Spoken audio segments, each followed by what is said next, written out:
இன்றைக்கு திராவிட மாடல் ஆட்சி. அப்படிப்பட்ட ஆட்சி இன்றைக்கு நடைபெற்றுக் கொண்டு இருக்கின்றது என்று யாரும் மறந்துவிடக் கூடாது.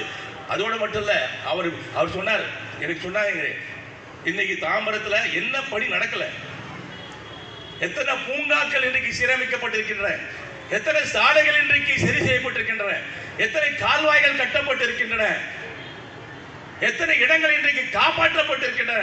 அதிமுக காலத்து இதோ பக்கத்தில் சுந்தரகாலனி 29 கிரவுண்டு அவர் நகரமன்றத்தின் தலைவராக இருக்கும் போது அதை காப்பாற்றி வச்சிருந்தாரு. அது யாரும் தொட முடியல. அரசாங்கத்தினிடம், நகராட்சிக்கு சொந்தமான இடம், அந்த இடத்தை பாதுகாப்பாக வைத்துக் கொண்டிருந்தார். ஆனால் அதிமுக ஆட்சி வந்து அதை அபேஸ் பண்ணிட்டான். அது இடமே காணாம போச்சு. இப்படி எண்ணற்ற பணிகள் இன்றைக்கு பாத்தீங்கன்னா ஜேபிஆர் காலேஜில் அவர் சட்டமன்ற உறுப்பினர் இருக்கின்ற பொழுது அங்க 90 ஏக்கர் நிலத்தை அபகரிச்சுட்டாங்க. ஆனா அந்த அபகரிச்சாங்கன்னு சொல்லி சட்டமன்றத்தை குரல் கொடுத்து அப்ப சொன்னா, பத்திரிகைலாம் சொன்னா, இவர் ஜேபிஆர் பத்தி பேசுறாரு, ஜேபிஆர் மிகப்பெரிய அரசியல் பலம் புரிந்தியவர், அரசியல் மிக செல்வாக்கு மிக்கவர், அவர் எதிர்த்தா இவருடைய பதவி அடுத்த பதவி கிடைக்காது என்றெல்லாம் பத்திரிகைகள் எழுதினார். ஆனால் அது 90 ஏக்கர் நிலம் சாதாரண இடம் இல்லை, சுமார் 2000 கோடிக்கு சொந்தமான 2000 கோடி மதிப்புள்ள இடம்.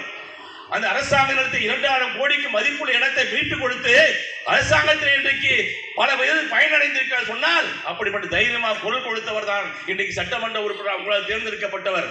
5 வருஷம் இருந்தீங்களா, நீங்க சொன்னீங்களா? எந்த இடத்தையா மீட்டு கொடுத்திருக்கீங்களா?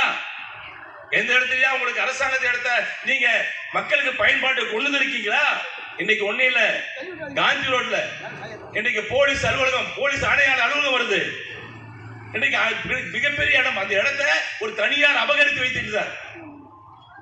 மிக நீண்ட வருடமாக அதிமுக ஆட்சி காலத்துல அந்த தனியார் வசம் இருந்தது. அப்போ அந்த இடத்தை பார்த்து உடனடியாக வழக்குகள் இருந்தது, வழக்குகள்லாம் முடிக்கப்பட்டு அந்த இடத்துல இன்றைக்கு போலீஸ் அலுவலகம், போலீஸ் ஆணையாளர் அலுவலகம் கொண்டு வரப்பட்டிருக்கு சொன்னால் அதுதானே திராவிட முன்னேற்ற ஆட்சி. அதான் இன்னைக்கு எஸ்.ஆர். ராஜாவுடைய சாதனை. நீ வந்து இல்லைன்னு சொல்றிய, அங்க வந்து பேசுற என்னன்னு தாம்பரத்தில் பேசுறாராம் ஒருத்தர், என்ன பண்ணிட்டாரு, நீ என்ன பண்ண சொல்லு, இது வரைக்கும் நாங்க லிஸ்ட் போட்டு சொல்றோம், இவ்வளவு சொல்றோம், நாங்க வந்து இவ்வளவு சாதனைகள் பண்ணோம், இவ்வளவு வந்து பண்ணிருக்கோம். இன்னைக்கு ஒண்ணு இல்லை, ஒரு 10 பேசுவார், அடிக்கடி சொல்லுவார்,